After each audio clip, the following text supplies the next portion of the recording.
उत्तर प्रदेश के नगीना से सांसद और भीम आर्मी के संस्थापक चंद्रशेखर इस वक्त चर्चा में हैं क्योंकि एक लड़की जिसका नाम है रोहिणी घावरी, इस लड़की ने चंद्रशेखर पर गंभीर आरोप लगाए हैं। हालांकि ये जो तस्वीरें आप बैक टू बैक देख रही हैं, इसमें आपको रोहिणी भी नजर आएंगी, उनके माता पिता भी नजर आएंगे जो सफाई कर्मचारी के तौर पर काम करते हैं, और साथ ही साथ रोहिणी घावरी का वो ट्वीट भी नजर आएगा जिसको लेकर पूरा विवाद शुरू हुआ है। दरअसल रोहिणी ने आरोप लगाया है चंद्रशेखर के ऊपर कि वो उनके साथ और उन जैसी कई लड़कियों के साथ धोखा कर चुके हैं, मानसिक और शारीरिक शोषण कर चुके हैं। नगीना से सांसद बने चंद्रशेखर के लिए और उनके ऊपर यह आरोप लगना उनके समर्थकों के लिए कतई भी अच्छी बात नहीं है। लेकिन सवाल यह उठता है कि रोहिणी के साथ क्या वाकई में चंद्रशेखर ने गलत किया है? किस आधार पर रोहिणी ने इतने गंभीर आरोप चंद्रशेखर पर लगाए हैं? आज इसी खबर को लेकर चर्चा करेंगे। जो व्हाट्सएप चैट सोशल मीडिया पर वायरल हो रही है, इस पर बात करेंगे, और जो ट्वीट रोहिणी की तरफ से किया गया है उस पर भी बात करेंगे। लेकिन उससे पहले रोहिणी घावरी कौन है ये थोड़ा सा आप समझ लीजिए। रोहिणी घावरी एक पीएचडी स्कॉलर हैं, मध्य प्रदेश के इंदौर की रहने वाली हैं, वाल्मीकि समुदाय से आती हैं। रोहिणी के पिता इंदौर के एक बीमा अस्पताल में काम करने वाले सफाई कर्मी हैं और रोहिणी उन्हीं की बेटी हैं। रोहिणी अपनी मेहनत और टैलेंट से ऊंचाइयों को छूती हुई नजर आई। 2019 में रोहिणी हायर एजुकेशन के लिए स्विट्जरलैंड गई थी। पीएचडी के लिए 1 करोड़ रुपए की स्कॉलरशिप हासिल करने वाली रोहिणी है। एक मीडिया रिपोर्ट यह भी बताती है कि पढ़ाई के दौरान ही वो और चंद्रशेखर एक दूसरे के कांटेक्ट में आए। वो पिछले 5 साल से स्विट्जरलैंड में जॉब कर रही हैं और साथ ही साथ एक एनजीओ भी चला रही हैं। तो ये तो है वो रोहिणी जिनके बारे में मैंने आपको बताया, जो चंद्रशेखर पर आरोप लगा रही है। ये उनके फादर हैं जो सफाई कर्मी के तौर पर काम करते हैं। अब रोहिणी ने चंद्रशेखर पर कौन से आरोप लगाए हैं? वो दावा करती हैं कि चंद्रशेखर ने उनका और उनके जैसी कई और लड़कियों का शारीरिक और भावनात्मक शोषण किया है। उन्होंने चंद्रशेखर पर आरोप लगाया है कि उन्होंने अपनी शादी छुपाई और धोखे में रखकर शारीरिक और भावनात्मक तौर पर शोषण किया।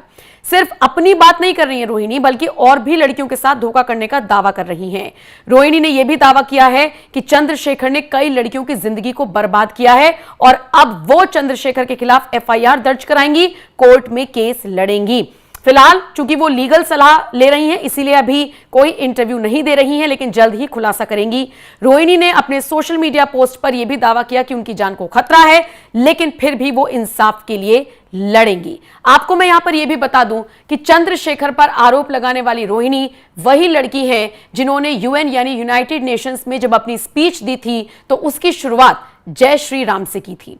एक सफाई कर्मी की बेटी जो वाल्मीकि समाज से आती है, जो चंद्रशेखर पर बड़ा आरोप लगाती है, निश्चित तौर पर उस पर बात भी होनी चाहिए और चर्चा भी होनी चाहिए। अब जरा इस व्हाट्सएप चैट को स्टिल कर दीजिए। मैं चाहूंगी कि आप लोग इसे देखें, इसे समझें और इसमें क्या लिखा है ये आप पढ़कर समझने की कोशिश करें। जैसा कि आप देख पा रहे हैं कि एक व्हाट्सएप चैट है जिसमें शुरुआत की 2 लाइन में लिखा है कि मीटिंग में जाना है, फिर यहां से लिखा गया है बाद में बात करेंगे, फिर वहां से लिखा गया है जल्दी बात करो, और इधर से लिखा गया फोकस करो काम पे। और उसके बाद आप देख रहे हैं कि कैसे 1 2 3 4 5 और फिर बाद में 6 7 8 9 मिस्ड कॉल्स भी हुई हैं और मैसेज आया है क्या हुआ। अब कुल मिलाकर देखा जाए तो रोहिणी ये बताने की कोशिश कर रही है कि उनकी चंद्रशेखर से बात भी होती थी और ये वही व्हाट्सएप चैट है।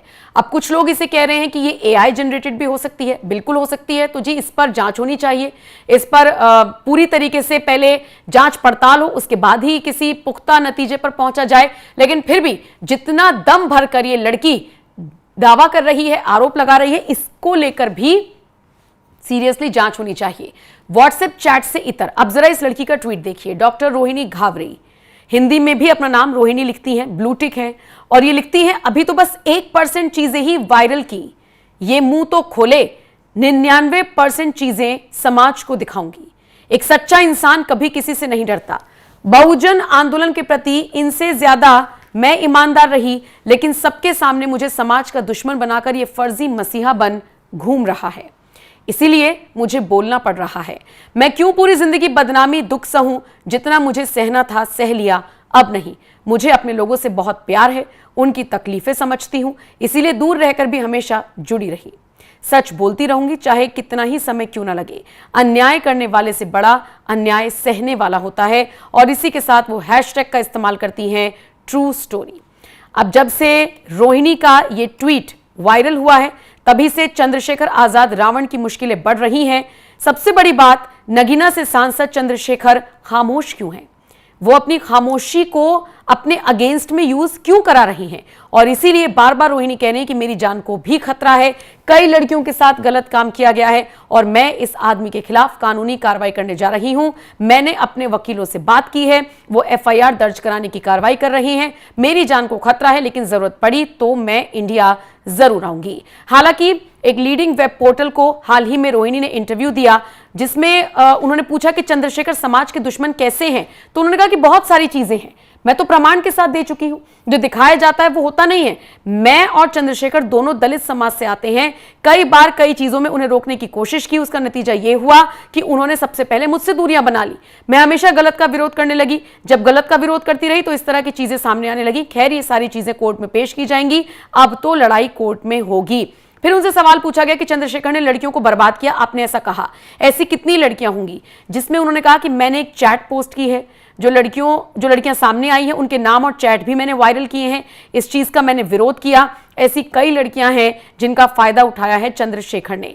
फिर सवाल पूछा गया कि पीड़ित लड़कियां सामने क्यों नहीं आ रही, तो रोहिणी ने कहा कि गरीब दलित परिवार की बेटियां कैसे सामने आएगी? कोई सहारनपुर की है, कोई दूसरे गांव की है, मैं तो स्विट्जरलैंड में हूं, 5 साल से नौकरी कर रही हूं, मैं नहीं बोलूंगी तो फिर बाबा साहब का मिशन कैसे आगे बढ़ेगा? उसके बाद पूछा गया कि चंद्रशेखर शादीशुदा हैं, क्या आपको ये बात पता थी? तो ये भी बात मना करती हुई रोहिणी नजर आई है। उन्होंने कहा मुझे नहीं पता, चंद्रशेखर ने ये बात छुपाई है। अब आप सोचकर देखिए, नगीना से सांसद चुने जाते हैं चंद्रशेखर, दलितों के सबसे बड़े मसीहा के तौर पर उन्हें माना जाता है, क्योंकि आप ये मानकर चलिए मायावती के बाद दूसरा बड़ा चेहरा जो दलितों के लिए बहुत प्रमुखता से आवाज उठाता हुआ नजर आया तो वो यही चेहरा है, यानी चंद्रशेखर आजाद। देखिए, हम ऐसे किसी भी दावे की पुष्टि नहीं कर रही हैं, एनएमएफ न्यूज रोहिणी के किसी भी दावे की पुष्टि नहीं कर रहा, लेकिन अगर रोहिणी सबूत दे रही हैं तो फिर मानना तो पड़ेगा। और सबसे बड़ी बात, चंद्रशेखर अगर आगे आकर अपनी सफाई पेश नहीं करेंगे, अपना रुख नहीं रखेंगे, अपनी बात को नहीं रखेंगे, तो निश्चित तौर पर जो एक पक्ष कहेगा उसको मानने के लिए जनता तैयार हो जाएगी। वैसे चंद्रशेखर को लेकर और खबरें उस वक्त आई थी जब वो सांसद चुन लिए गए थे। खबरें ये थी कि वैसे ही दलितों के मसीहा बनने के तौर पर काम कर रहे थे, लेकिन जब सांसद चुने जाने के बाद लोगों ने इनसे मुलाकात करने की कोशिश की तो ये टाइम नहीं देते थे और अभी भी नहीं देते हैं। ऐसा एरोगेंट इनका बिहेवियर है, ऐसा लोग बताते हैं। लेकिन फिर भी देखने वाली बात होगी कि एक सफाई कर्मचारी की बेटी जिस तरीके के आरोप लगा रही है चंद्रशेखर के ऊपर, क्या ये वाकई में सच है या नहीं? क्या वाकई में धोखा, प्यार, पैसा, ये सारी चीजें हैं या फिर नहीं? अब देखना दिलचस्प रहेगा इस पूरे मामले पर, क्या कुछ नया अपडेट आएगा। जो भी अपडेट आएगा आप तक जरूर पहुंचाएंगे। आप बने रहिए एनएमएफ न्यूज के साथ। नमस्कार।